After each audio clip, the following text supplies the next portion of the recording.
दाखल झालेली आहे. नेमकं काय प्रकरण सविस्तर सांगा. यामध्ये सुशील वाल्मिक कराड व त्याचे 2 साथीदार अनिल मुंडे आणि गोपीन गुंजेवार या तिघांनी यातील पीडित महिलेचा पती जो सुशील कराड याच्याकडे कामास होता.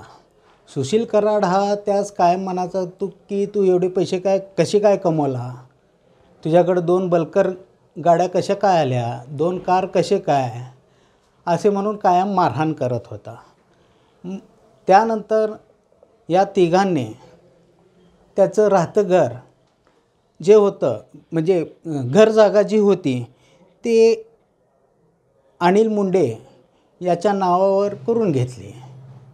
त्याच्या 2 बल्कर ट्रक, 2 कार यांच्या गाड्यांचा ताबा, त्याच्या चाव्या तसेच गाडीची कागदपत्रे हे त्याने स्वतःकडे ठेवले.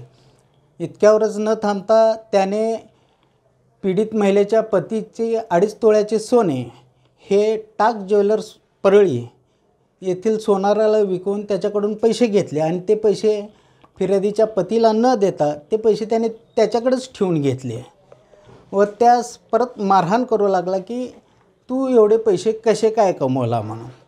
सरतेशेवटी त्यांनी सुशील कराड याच्या वडिलांची देखील गाठ घेतली. त्यानंतर त्याच्या वडिलांनी देखील त्यांना म्हणले की आपण परत बघूयात. मग ह्या सततच्या माराच्या व रिव्हॉल्वरच्या धाकाच्या त्रासाला कंटाळून भीतीपोटी पीडित महिला, तिचा पती व तिची 2 मुले हे सोलापूर येथे आले. त्यावेळेस परळीत देखील पीडित महिलेच्या मुलीला वाल्मिक कराडने मारहाण केलेली होती. तसेच सोलापूर येथे आल्यावर पीडित जी महिला होती तीच फोनवर बोलून अश्लील शिवीगाळ केली. तसेच त्या पीडित महिलेने MIDC police Thane Solapur, CP office Solapur येथे तक्रार वजा फिर्याद लेखी दिली होती. परंतु MIDC police Thane Solapur, CP office Solapur यांनी त्या तक्रारी अर्जाची कोणतीही दखल घेतली नाही.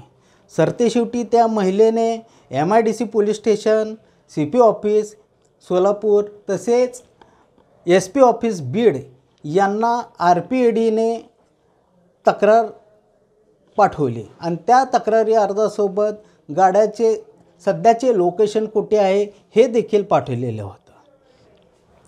तरी देखील कोणत्याही अधिकाऱ्याने तिची दखल घेतली नाही.